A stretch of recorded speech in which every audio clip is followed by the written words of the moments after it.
विद्यार्थी मित्र हो, कालच्या तासिकेमध्ये आपण आपला पेपर क्रमांक 9 DG फर्स्ट आधुनिक भारताचा इतिहास याच्यातलं पहिलं प्रकरण 1857चा उठाव अभ्यासण्यासाठी सुरू केलेला आहे. कालच्या तासिकेमध्ये आपण या प्रकरणातील 1857च्या उठावाची जी कारणं आहेत त्यामध्ये राजकीय कारणं, आर्थिक कारणं, धार्मिक कारणं आणि इथल्या संस्थानिकांच्या बाबतीत जी काही डॉक्ट्रिन ऑफ लॅप्स चा वापर करण्यात आला आणि अशा अनुषंगानं जी संस्थानं खालसा केली गेली यांचं विलिनीकरण केलं गेलं इत्यादींचा अभ्यास केलेला आहे. आजच्या तासिकेमध्ये आपण याच्यामधलाच भाग लष्करी कारणे अभ्यासूयात. या लष्करी कारणांमध्ये पहिलं कारण आहे हिंदी शिपायांना मिळणारी अन्यायाची वागणूक. या कंपनीच्या कालखंडामध्ये इथला जो काही हिंदी शिपाई वर्ग होता यांना कमी पगार दिला जायचा, निकृष्ट प्रकारचं अन्न दिलं जायचं,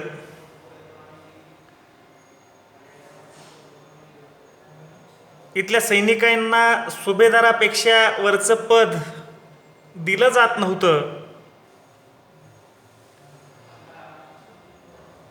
इंग्रजी अधिकाऱ्यांकडून त्यांना परेडच्या वेळी अरेरावी आणि शिवीगाळ केली जायची.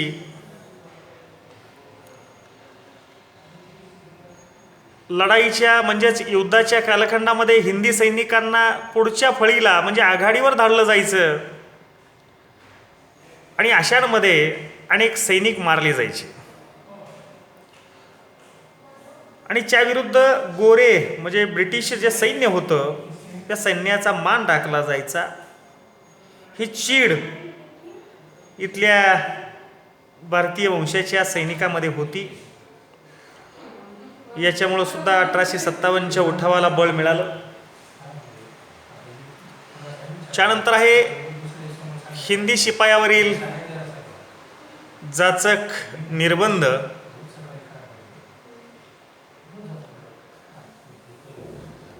याच्यामध्ये भारतातील जे सैन्य होतं या सैनिकांना माथ्यावर टिळक न लावणे म्हणजे टिळा न लावणे, दाढी न वाढवणे, फेटा न घालणे असे निर्बंध होते. अफगाण युद्धात हिंदू सैनिकांना सक्तीनं पाठवण्यात आलं. त्याबरोबरच इसवी सन 1849 साली पंजाब हा प्रांत इंग्रजी साम्राज्यात जोडला गेल्यावर तेथील पंजाबी, शीख व मुसलमान शिपायांना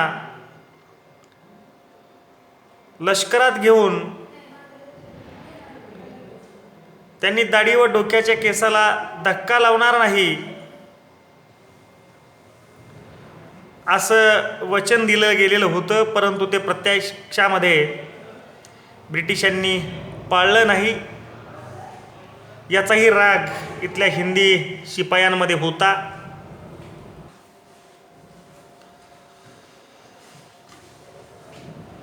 बेंगालच्या आर्मीत औंधच्या राज्यातील बहुसंख्य शिपाई होते.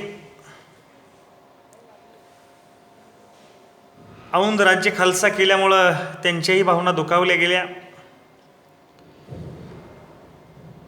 लॉर्ड कॅनिंगनं संमत केलेल्या 1856च्या कायद्यानुसार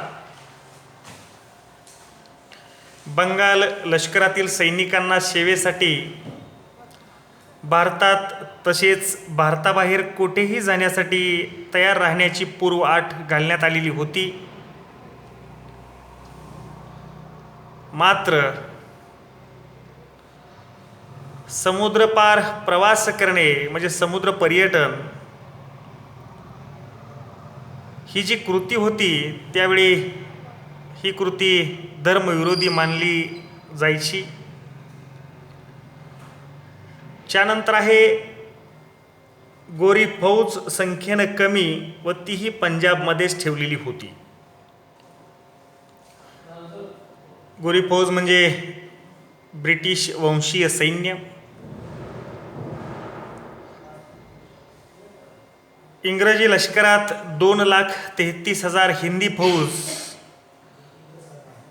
तर फक्त 45,000 गोरी फौज होती. आणि या 45,000 गोरी फौजेपैकी त्याच्यामधले 40,000 हे एकटे पंजाब प्रांतामध्ये होते. म्हणजे उर्वरित भारतामध्ये फक्त 5,000 गोरी फौज ठेवण्यात आलेली होती. बिहार व बंगाल प्रदेशातील दिनापूर आणि कलकत्ता ही 2 ठिकाणं सोडली तर गोरी फौज फारशी कुठेही ठेवलेली नव्हती. आणि आपण जर बंड पुकारलं तर संख्येच्या जोरावर आपण विजयी होऊ असा आत्मविश्वास इथल्या हिंदी सैनिकांना वाटलेला असावा. त्यामुळं सुद्धा या 1857च्या उठावाला लष्करी उठाव म्हणूनही संबोधलं गेलं.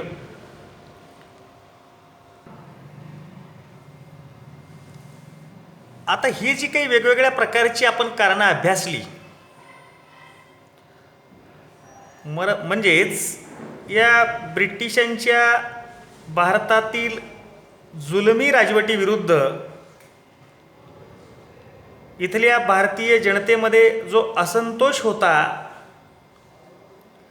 त्या असंतोषाचा स्फोट होण्यासाठी किंवा प्रत्यक्षात क्रांती घडून येण्यासाठी बराचसा कालावधी लागला. आणि कुठलीही घटना अचानक किंवा एकदम घडत नाही, त्याची अनेक कारणं असतात. परंतु या घटनेचा स्फोट होण्यासाठी उद्रेक होण्यासाठी एखादं तात्कालिक कारण कारणीभूत ठरतं.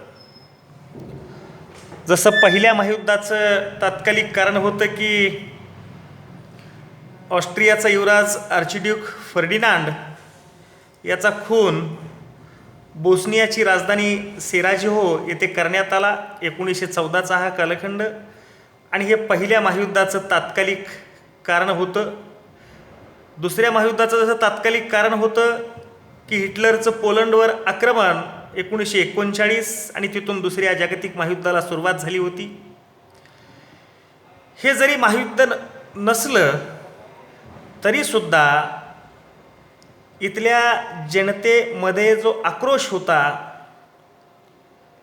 त्याला वाट करून देण्यासाठी जे तात्कालिक कारण घडलं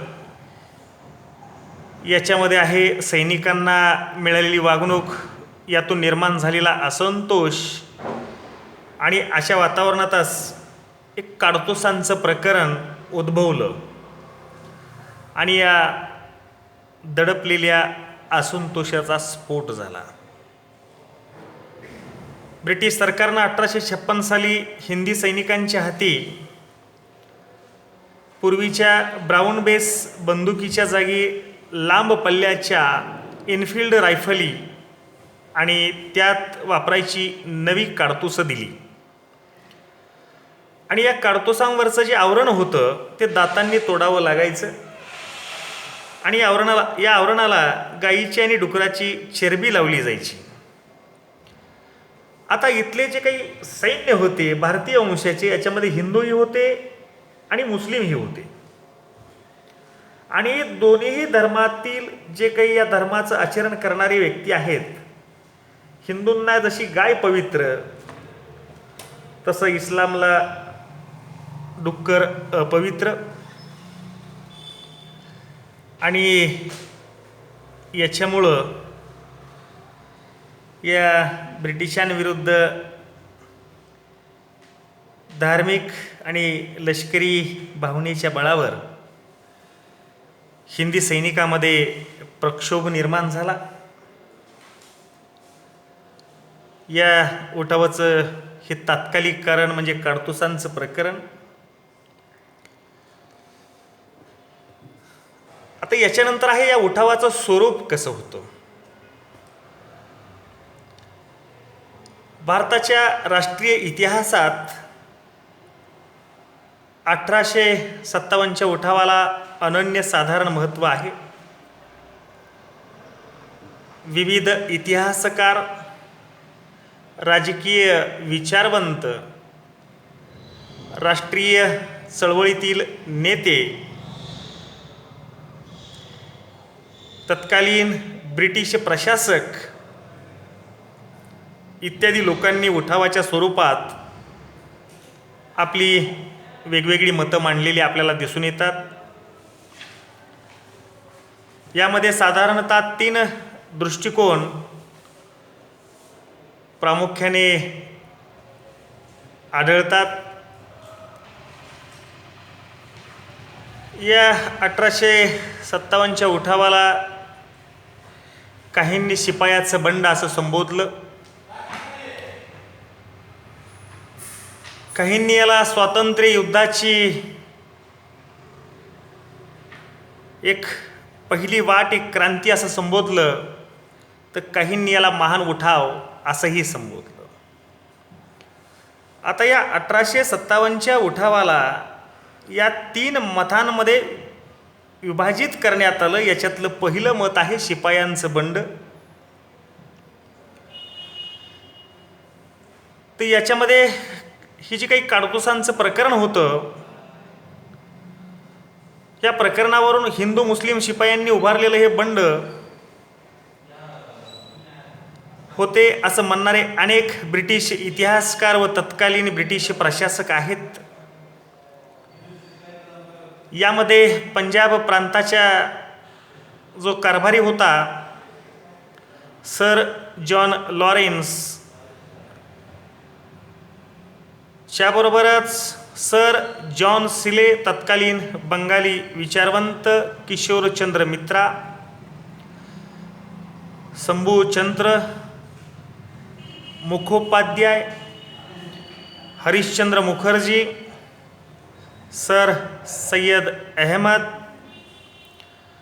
प्रा नर फाटक, P.E. रॉबर्ट्स, थॉम्सन व Reid, doctor R.C. Majumdar, Hindi इतिहासकार डॉक्टर ईश्वरी प्रसाद इत्यादी इतिहासकारांनी, ब्रिटिश प्रशासकांनी या 1857च्या उठावाला शिपायाचं बंड म्हणून संबोधलं. याच बरोबर दुसरा मुद्दा आहे स्वातंत्र्य युद्ध. 1857च्या उठावाला स्वातंत्र्य युद्धाची जी काही उपाधी दिली गेली, याचा उल्लेख आपल्याला विदा सावरकर यांनी 1908 साली लिहिलेल्या 1857चे स्वातंत्र्य समर या पुस्तकात सर्वप्रथम आपल्याला दिसून येतो.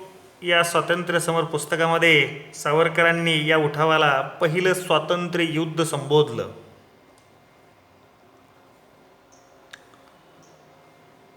पंडित जवाहरलाल नेहरूंनी आपल्या डिस्कवरी ऑफ इंडिया या ग्रंथामध्ये म्हटले की लष्करी उठावापेक्षाही जी काही घटना होती ती अधिक वेगळी होती,